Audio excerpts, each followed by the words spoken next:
नमस्कार दोस्तों, गुरुकुल एकेडमी रायपुर की यूट्यूब चैनल में आप सभी का स्वागत है। हम आरआरबी एनटीपीसी 2020 की तैयारी कर रहे हैं, जिसका एग्ज़ाम 15 दिसंबर से स्टार्ट होने वाला है, जो कि सीबीटी होने वाला है, कंप्यूटर बेस्ड टेस्ट, जिसमें कि आपको मैथ्स 30 नंबर का पूछा जाएगा, रीजनिंग 30 नंबर का पूछा जाएगा और जनरल अवेयरनेस जो है वो कि 40 नंबर का पूछा जाएगा। हम एक एक टॉपिक को लाइन वार से डिस्कस करेंगे। अभी हम क्या मैथ्स को डिस्कस कर रहे हैं, जिसमें कि हम 500 महत्वपूर्ण क्वेश्चन को रखे हैं, जो कि आपके रेलवे के एग्जाम पॉइंट ऑफ व्यू से काफी ज्यादा इंपॉर्टेंट है। अगर आप ये 500 क्वेश्चन को कर लेते हैं तो आप किसी भी बुक को पढ़ने की जरूरत नहीं है, आप मैथ्स में 27 से 28 मार्क्स इजीली स्कोर कर लेंगे। तो ये हमारा डे 3 है। हम हर दिन 10 क्वेश्चन डिस्कस करते हैं और आज हम क्वेश्चन नंबर 21 से लेकर क्वेश्चन नंबर 30 डिस्कस करेंगे। तो चलिए स्टार्ट करते हैं। क्वेश्चन नंबर 21, एक कमरा 12 मीटर लंबा, 9 मीटर चौड़ा तथा 8 मीटर ऊंचा है। इसमें अधिकतम किस लंबाई का बांस रखा जा सकता है? तो हमें क्या क्या इंफॉर्मेशन गिवन है कमरे का? तो कमरे का लेंथ है 12 मीटर, ब्रेथ है 9 मीटर और हाइट है 8 मीटर। और क्वेश्चन बोल रहा है कि इसमें अधिकतम किस लंबाई का बांस रखा जा सकता है। तो ये कैसा क्वेश्चन है? तो ये क्यूबॉइड का क्वेश्चन है, मतलब कि ये 3D इमेज है। जब लेंथ ब्रेथ हाइट 3 इंफॉर्मेशन दिया है, मतलब ये 3D वाला क्वेश्चन है। अगर लेंथ ब्रेथ बस देता तो वो कैसा क्वेश्चन होता? वो 2D का क्वेश्चन होता, वो रेक्टेंगल होता। ये कैसा क्वेश्चन है? तो ये क्यूबॉइड का क्वेश्चन है। तो देखिए मैं क्यूबॉइड यहां पर बना लेता हूं। ये हमारा क्यूबॉइड बन गया। अब इसको समझिएगा, ये क्यूबॉइड बन गया। ये क्यूबॉइड का ये लेंथ है और ये ब्रेथ है और ये हाइट है, और इसमें अधिकतम किस लंबाई का बांस रखा जाए? तो इस छोर से लेकर ये ऊपर वाला इस छोर तक के बांस को रखेंगे, उतना बड़ा बांस को, वही मैक्सिमम उसका लंबाई होगा। इसका मतलब क्या है? तो इसका मतलब ये है कि डायगोनल हमें निकालना पड़ेगा। डायगोनल को हिंदी में बोलते हैं विकर्ण। डायगोनल को बोलते हैं विकर्ण। और डायगोनल का फॉर्मूला होता है L square plus B square plus H square, और ये अंडर रूट में। तो एल स्क्वायर क्या है? तो 12 का स्क्वायर हो जाएगा 12 square plus 9 square plus 8 square, ये अंडर रूट में। 12 का स्क्वायर होगा 144, 9 का स्क्वायर 81, 8 का स्क्वायर 64। अब सबको आपस में प्लस कर देंगे तो ये 4 + 1 5 और 5 + 4 हो जाएगा 9, और ये 6 + 8 हो जाएगा 14, और 14 और 14 हो जाएगा 28, और स्क्वायर रूट ऑफ 289 हो जाएगा 17। और यही हमारा आंसर है। 17 मीटर लंबा बांस रखा जा सकता है, जो कि इस कमरे में सबसे बड़ा बांस होगा। तो हमारा सही आंसर है ऑप्शन ए 17 मीटर। आइए नेक्स्ट क्वेश्चन करते हैं। नेक्स्ट क्वेश्चन है, ए तथा बी की वर्तमान आयु का अनुपात क्रमशः 4:5 है। 5 वर्ष बाद यह अनुपात क्रमशः 5:6 हो जाएगी। ए की वर्तमान आयु क्या है? तो ए का वर्तमान आयु निकालने बोल रहा है। तो देखिए इसमें क्या बोल रहा है, ए और बी इनका आयु का अनुपात कितना है? 4:5 है। अब 5 वर्ष बाद, अगर 5 वर्ष की बाद की बात करें, यहां पर लिख लेता हूं 5 वर्ष बाद। देखिए यहां पर 5 वर्ष बाद बोला है, इसलिए मैं राइट हैंड साइड में आगे जाके लाइन खींच दिया। अगर 5 वर्ष पूर्व देता तो मैं पीछे लाइन खींच लेता। तो 5 वर्ष बाद इनकी आयु का अनुपात क्या हो जा रहा है? 5:6 हो जा रहा है। और क्वेश्चन बोल रहा है कि ए की वर्तमान आयु। ए की वर्तमान आयु मतलब कि यहां पर का इसका वर्तमान आयु पूछ रहा है। तो जो चीज पूछ रहा है वहां पर आप x लगा लो, मतलब यहां पर ये 4x हो जाएगा और ये 5x हो जाएगा। अब इसे हम ऐसा लिख सकते हैं कि ये 4x + 5 = 5। मतलब पहले उसका उम्र कितना था? उसके उम्र का रेशियो 4x था, और 5 वर्ष प्लस किए तो वो कितना हो गया? वो हो गया 5। ये किसकी बात हो रही है? तो ए की बात हो रही है। बात करें बी की, तो बी का रेशियो कितना है? 5x है। 5x में अगर 5 साल और प्लस कर देंगे तो उसका रेशियो कितना हो जा रहा है? ये 6 हो जा रहा है। तो ये हमारा इक्वेशन बन गया। इसको हम करेंगे क्रॉस मल्टीप्लाई, ये क्रॉस मल्टीप्लाई हो जाएगा। तो हम इसको ऐसे लिखेंगे, ये 6, ये 4x + 5 = 5, 5x + 5। ये 6 को इंटू करेंगे 4 से तो ये 6 4 24x और ये 6 इंटू 5 हो जाएगा 30 is equal to 5 into 5x, ये हो जाएगा 25x और 5 इंटू 5 हो जाएगा 25। अब हम वेरिएबल को एक तरफ रख लेंगे और कांस्टेंट को एक तरफ रख लेंगे। ये जो x में है ये है वेरिएबल और ये जो 30 और ये 25 दिया हुआ है वो है कांस्टेंट। तो देखिए यहाँ पर मैं 25x लिखा हूं, ये जो 24x है ये राइट हैंड साइड चले जाएगा और ये पॉजिटिव में है तो ये नेगेटिव हो जाएगा, जैसे ही इज इक्वल टू के राइट हैंड साइड जाएगा ये हो जाएगा 24x। बात करें यहाँ पर ये लिखा हुआ है 30 और ये 25 जो कि कांस्टेंट है उसको मैं लेफ्ट हैंड साइड ले जाऊंगा इज इक्वल टू के, तो वो प्लस में है वो हो जाएगा माइनस। तो ये 30 माइनस 25 हो गया 5 और 25x माइनस 24x हो गया ये x। तो x की वैल्यू आ गई 5। अब हमें क्वेश्चन बोला है कि a की वर्तमान आयु क्या है। तो देखिए a को हम क्या माने थे, तो ये 4x माने थे, ये वर्तमान की बात है 4x माने थे और 4 इंटू एक्स की वैल्यू कितनी आ रही है तो 5, तो 4 5 हो जाएगा 20। तो 20 साल हमारा आंसर है जो कि ऑप्शन बी है। अगर क्वेश्चन पूछता कि b का आयु बताइए तो b का वर्तमान आयु क्या होता 5x होता और 5 में क्या इंटू कर देते 5, तो ये हो जाता 25। और अगर वही क्वेश्चन पूछता कि 5 वर्ष बाद बताओ a का, तो आप इसमें प्लस कर लेते 5 तो ये 25 आ जाता। और अगर वही b का पूछता 5 वर्ष बाद तो इसमें 5 प्लस कर लेते, ये 30 साल आ जाता। ठीक है, तो इस प्रकार आप इस क्वेश्चन को आप सॉल्व कर सकते हो। नेक्स्ट क्वेश्चन करते हैं। नेक्स्ट क्वेश्चन है, यदि कुछ व्यक्ति 100 मीटर लंबे 50 मीटर चौड़ी तथा 10 मीटर गहरी खाई को 10 दिन में खोद सकें तो यही व्यक्ति 30 दिन में 25 मीटर चौड़ी तथा 15 मीटर गहरी कितनी लंबाई खोद सकेंगे। तो देखिए यहाँ पर लेंथ ब्रेथ हाइट दिया हुआ है, वो जो गड्ढा खोद रहे हैं तो इसका फॉर्मूला होगा length into breadth into height, इससे वॉल्यूम निकल जाता है L into B into H और ये टोटल W1, ये L1 into B1 into H1 divided by W1 और यहाँ पर L2 into B2 into H2 divided by W2। इसी फॉर्मूले का आप इस्तेमाल करेंगे, आपका आंसर आ जाएगा। देखिए कितना दिया हुआ है तो 100 मीटर दिया हुआ है L1, फिर उसके बाद ब्रेथ कितना दिया हुआ है तो 50, उसके बाद हाइट कितना दिया हुआ है तो 10 दिया हुआ है गहराई। और बात करें वर्क की तो वो कितने दिन में कर रहे हैं तो 10 दिन में कर रहे हैं। वही क्वेश्चन अगर L2 की बात करें तो L2 गिवन नहीं है इसलिए L2 लिख लिए। उसके बाद कितना दिया हुआ है 30 दिन में, देखिए 30 दिन में वो काम कर रहे हैं जिसमें कि लंबाई नहीं दिया हुआ है, चौड़ाई और गहराई दिया है। चौड़ाई कितना है ब्रेथ तो ये है 25 और बात करें गहराई की तो ये आ गया 15।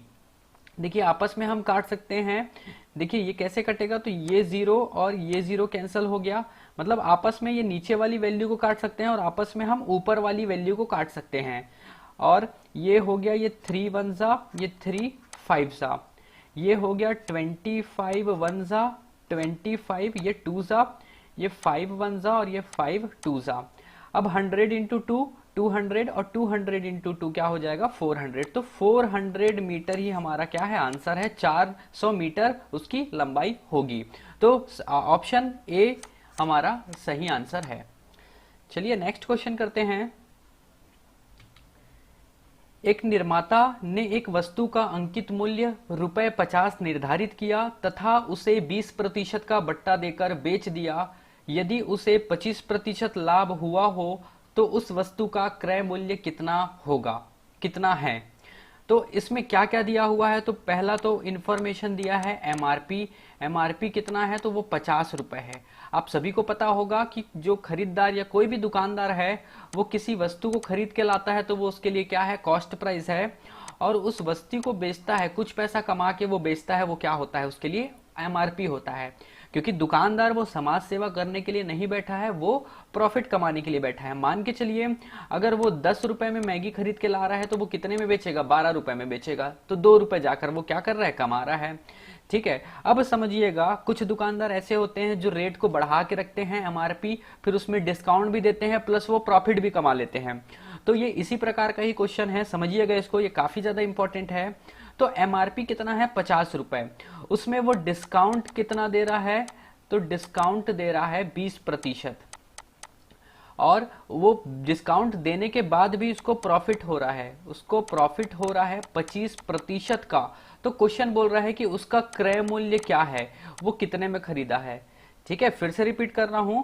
अब वो क्वेश्चन ये बोल रहा है कि एमआरपी मतलब उसका अंकित मूल्य 50 रुपए है, जिसमें कि वो 20% डिस्काउंट भी दे रहा है, प्लस वो 25% प्रॉफिट भी कमा ले रहा है डिस्काउंट देने के बाद। तो उसका कॉस्ट प्राइस या फिर क्रय मूल्य क्या होगा, ये पूछ रहा है। जब भी ऐसा क्वेश्चन आए तो आप इसे कैसे करेंगे, तो इस फॉर्मूले से करेंगे। आप लिखिएगा CP into 100 plus minus profit loss is equal to MRP bracket में 100 माइनस डिस्काउंट। आप ये फॉर्मूले से आप क्वेश्चन बना सकते हैं। देखिए इसमें क्या होगा, आपको अगर ये 1 2 3 4 ये 4 इंफॉर्मेशन दिया है, 4 इंफॉर्मेशन से एग्जाम में आपको 3 इंफॉर्मेशन देगा और 1 इंफॉर्मेशन आपसे पूछेगा। तो ये 4 चीज दिया, 4 में से 3 चीज दिया रहेगा, तो आप हमेशा कौन सा फॉर्मूला लगाएंगे, तो इसी फॉर्मूले से ही आपका सारा क्वेश्चन बन जाएगा इस टाइप का। देखिए यहाँ पर सीपी नहीं दिया हुआ है तो सीपी की जगह सीपी लिख लेते हैं, और यहाँ पे 100 प्लस माइनस प्रॉफिट लॉस का मतलब ये है जब प्रॉफिट होगा तो प्लस करोगे और जब लॉस होगा क्वेश्चन में तो माइनस कर दोगे।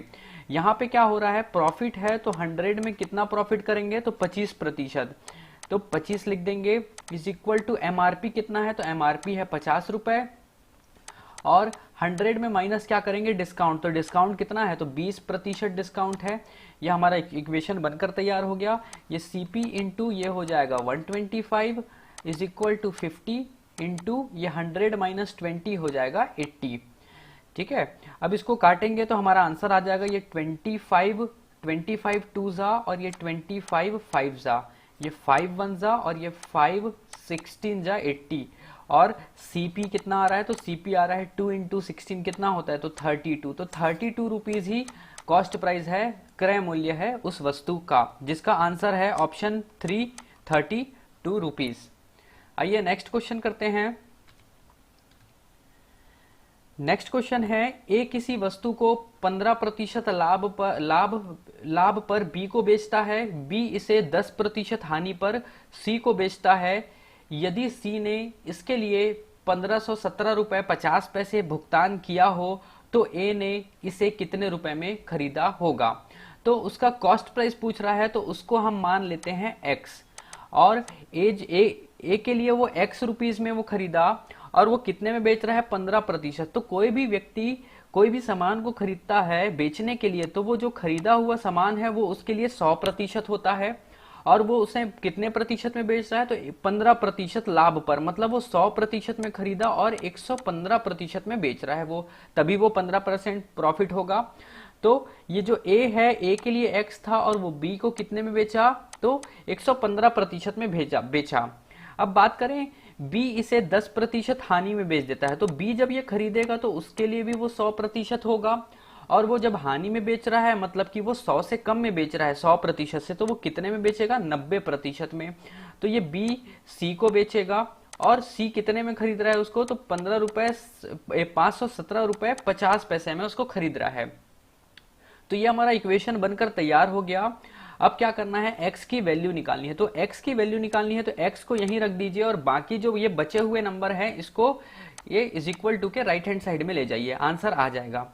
तो ये हो जाएगा 517 रुपए 50 पैसा, और जैसे ही इस नंबर को, ये पूरे नंबर को हम राइट हैंड साइड में ले जाएंगे तो सारे के सारे नंबर रेसिप्रोकल हो जाएंगे, नीचे वाले ऊपर आ जाएंगे और ऊपर वाले नीचे, तो ऊपर आ जाएगा 100 और ये 200 है, दोनों आ जाएगा, और नीचे आ जाएगा 115 गुणित 90। अब देखिए ये क्या होगा, देखिए यहाँ पर अगर यहाँ पर 2 नंबर के बाद दशमलव है, इकाई संख्या से देखें तो 2 नंबर के बाद दशमलव है, अगर ये 100 से इंटू करेंगे तो ये हो जाएगा 51750, वो दशमलव हट जाएगा, और ये आ गया इंटू 100, और ये 115 इंटू 90, ये 0 कैंसल हो गया। अब देखिए इसको पता करते हैं कि 9 से जाएगा कि नहीं जाएगा, तो देखिए 5 और 7 होता है 12, 12 और 1 13, और 13 और 5 होता है 18, मतलब कि अगर आप सभी अंकों का योग अगर करेंगे और वो 9 के पहाड़े में आता है, मतलब कि वो 9 से डिविजिबल है। ये 9 और ये क्या है, देखिए 5 + 7 12, और 12 और 1 13, 13 और 5 18, 18 आ रहा है, जो कि 9 दूनी 18 होता है, मतलब कि ये 5175 जो है वो 9 से कटेगा। ये 9 1 जा, ये हो गया 9 5 जा 45, बच गया 67, 9 7 जा 63 होता है, बच गया 4 तो 45 हो गया, ये 9 5 जा 45 और 115 एक कम 115 और 115 गुणित 5 होता है 575, तो ये आ गया 5 और 5 से गुना कर देंगे 100 को, तो ये आ जाएगा 500 रुपए। तो इसका जो मूल्य था ए कितने में खरीदा था, तो 500 रुपए में खरीदा था, जो कि सी कितने में खरीदा उसको 517 रुपए 50 पैसा। ठीक है, तो आपको इस तरीके से इक्वेशन बना के इस क्वेश्चन को सॉल्व करना है। आइए नेक्स्ट क्वेश्चन करते हैं। नेक्स्ट क्वेश्चन है 2 का पावर 60, 3 का पावर 48, 4 का पावर 36 और 5 का पावर 24 में से सबसे बड़ी संख्या कौन सी होगी। इसे फिर से मैं लिख लेता हूं। देखिए 2 का पावर 60 है, 3 का पावर ये है 48 48, 4 का पावर है 36 और 5 का पावर है 24। अब देखिए आपको क्या करना है इस टाइप के क्वेश्चन में, ये जितने भी पावर में नंबर दिए हुए हैं उनका आप HCF निकाल लीजिए, HCF निकाल लीजिए। ठीक है, तो देखिए 60 48 36 और 24, अगर इसके HCF की बात करें तो देखिए इसका नंबर जो है 12 वो किससे बना है, तो 12 गुणित 2 होता है 24। ये 36 की बात करें तो ये होगा, ये आपका होगा 12 गुणित 3 36 और 48 की बात करें तो 12 गुणित 4 और 60 की बात करें तो 12 गुणित 5। तो सभी में कॉमन क्या है, तो 12 है, तो 12 ही क्या होगा इस नंबर का इन सभी नंबरों का HCF होगा 12। और इसी नंबर से आप क्या कीजिए, सभी को डिवाइड कर दीजिए। ये 12 से आप इसको क्या कर दीजिए, डिवाइड कर दीजिए। तो आप जैसे ही डिवाइड करेंगे तो ये 12 1 जा और ये 12 5 जा, तो 2 का पावर 5 आ गया। और इसकी बात करें तो ये 12 1 जा और ये 12 4 जा, तो ये आ गया 3 का पावर 4 और ये 12 1 जा 12 3 जा, ये 4 का पावर 3 और यहां पर आ गया 12 1 जा 12 2 जा, ये आ गया 5 का पावर 2। अब देखिए इसको आप कैसे लिखेंगे, 2 को 5 बार भाग डिवाइड इंटू करना है, तो 2 इंटू 2 इंटू 2 इंटू 2 5 बार मल्टीप्लाई करना है। इसका मतलब ये 2 2 जा 4, 4 2 जा 8 और 8 2 जा कितना होगा, ये होगा 16। और वैसे ही ये हो जाएगा 4 बार मल्टीप्लाई करना है 3 को, तो ये 3 3 जा 9, 9 3 जा 27 और 27 इंटू 3 हो जाएगा 81 और 4 का पावर 3 तो ये कितना होगा, तो ये हो जाएगा 64 और ये 5 का पावर 2 मतलब 5 का स्क्वायर कितना होगा, ये होगा 25। अब देखिए सबसे बड़ा कौन सा है, तो ये दूसरे नंबर का है, ये 3 का पावर 4, जो कि 3 का पावर 4 किसको लिए थे, तो 3 का पावर जो 4 है ये हमारा ये वाला नंबर था। 3 का पावर 48 था, उसी को ही 3 का पावर 4 बनाए थे। तो 3 का पावर जो 48 है यही सबसे बड़ी संख्या है, क्योंकि क्या आ रहा है, ये 81 आ रहा है। तो ये हमारा ऑप्शन बी जो है ये हमारा सही आंसर है। अगर इसी में ही अगर सबसे छोटी संख्या पूछता तो देखिए सबसे छोटा क्या आ रहा है, 2 का पावर 5 अगर कर रहे हैं तो 16 आ रहा है, मतलब कि 2 का पावर 60 जो है वो सबसे छोटा आता अगर क्वेश्चन पूछता तो। ठीक है, क्वेश्चन में ऑप्शन में ये 3 का पावर 4 भी दिया रहता है, तो आप उसको टिक मत कीजिएगा जल्दबाजी में। आपको इन नंबरों से चुनना है, इन नंबरों से आपको चुनाव करना है कि कौन सा बड़ा है और कौन सा छोटा। तो हमारा सही आंसर है 3 का पावर 48। आइए नेक्स्ट क्वेश्चन करते हैं। नेक्स्ट क्वेश्चन है 5 क्रमागत सम संख्याओं A, B, C, D तथा E का औसत 66 है, B तथा E का गुणनफल कितना होगा। तो सबसे पहले शॉर्ट ट्रिक समझिए एवरेज निकालने का। तो अगर देखिए अगर 1 2 3 4 5 ये नंबर दिया है और ये कैसे नंबर है, तो ये आपका क्रमागत नंबर है। ये क्या है, क्रमागत कॉन्जिक्यूटिव नंबर। अगर कोई क्रमागत नंबरों का अगर आपको एवरेज निकालना हो, आपको उनका एवरेज निकालना हो तो देखिए कैसे करेंगे। 1 2 3 4 5 ये 5 संख्या है और ये कैसी संख्या है, तो आपका क्रमागत है, लाइनवार है। तो ये लाइनवार है तो ये बीच वाला नंबर जो होगा वही आपका क्या आ जाएगा, वही आपका औसत आ जाएगा। क्यों, क्योंकि ये क्रमागत है। अगर आप इसको करके भी देखते हैं तो देखिए 1 और 2 होगा 3, 3 और 3 6, 6 और 4 10 और 10 और 5 15, 15 और उसको कितने संख्या है, तो 1 2 3 4 5, तो आप उसको भाग देंगे 5 से तो कितना आएगा, 3 आएगा। और वही देखिए अगर मैं ऐसा लिख रहा हूं 2 4 6 8 10 ऐसा लिख रहा हूं। ये कितनी संख्या है? तो 5 संख्या है। अगर बात करें इनकी औसत की, तो ये कैसी संख्या है? तो क्रमागत है, लाइनवार है। ऐसा नहीं है कि 2 के बाद 28 है फिर 24 है, ऐसा नहीं। अगर ऐसा दिया होगा तो फिर वो निकालना मुश्किल है। इसमें क्या दिया हुआ है? क्रमागत, मतलब एक सीक्वेंस दिया हुआ है। इसको समांतर श्रेणी भी बोलते हैं, अर्थमेटिक प्रोग्रेशन। तो एक पैटर्न फॉलो करता है, उसका आप एवरेज आसानी से निकाल सकते हैं। देखिए ये पैटर्न फॉलो कर रहा था, कैसे? ये एक एक छोड़कर लाइनवार से ये नंबर है। यहां पर क्या है? दो दो छोड़कर लाइनवार नंबर है। तो ये बीच वाला जो नंबर होगा वही क्या हो जाएगा? इन नंबरों का औसत हो जाएगा, एवरेज हो जाएगा। अब जैसे मैं लिख रहा हूं ये 12, ये 14, 16, 18। अब ये 4 नंबर है। अब 4 नंबर है तो कैसे करेंगे? अभी तक के क्या होता था? अभी 5 नंबर थे तो बीच वाले नंबर को ले लेते थे। तो देखिए यहां से 2 और यहां से 2, मतलब बीच में कोई नंबर होगा वो एवरेज होगा। तो यहां पर एक आ जाएगा 15, तो 15 इसका एवरेज हो जाएगा।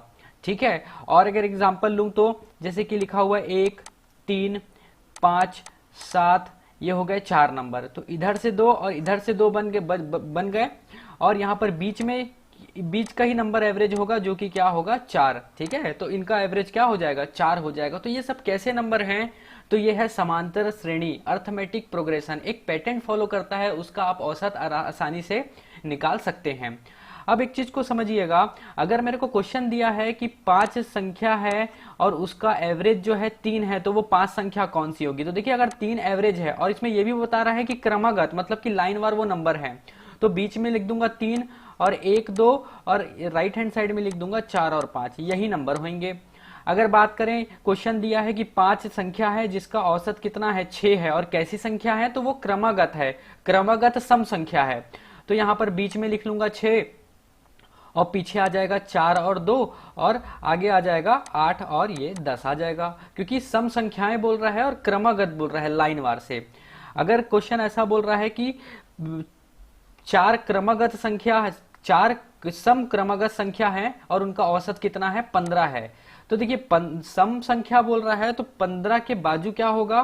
15 के पहले आएगा 14 और 15 के बाद कितना आएगा? 16। तो ये हो गया। और इसके पहले 14 के पहले आएगा 12 और 16 के इधर बात आएगा 18। तो यही क्या हो जाएंगे? यही वो 4 संख्या हो जाएंगे। इस तरीके से आप इन क्वेश्चनों को कर सकते हो। तो देखिए क्वेश्चन बोल रहा है 5 क्रमागत सम संख्याओं ए बी सी डी तथा ई का औसत 66 है तथा बी तथा ई का गुणनफल कितना होगा? तो 66 दिया है और 66 कैसा है? तो एक सम संख्या है। ये 66 सम संख्या, और कितनी संख्या बोल रहा है? 5 क्रमागत सम संख्या। तो सबसे पहले लिख लीजिए 66। अब इसके पहले कौन सा नंबर आता है? तो यहां पर 64 आता है। और इसके पहले सम संख्या कौन सा आता है? तो यहां पर आता है 62। तो ये 2 नंबर पीछे के हो गए। और बात करें आगे की, तो ये होगा 68 और ये हो जाएगा 70। ठीक है। अभी देखिए 5 क्रमागत सम संख्या, ये सभी कैसी संख्या है? ये सम संख्या है। और कैसी है? क्रमागत है।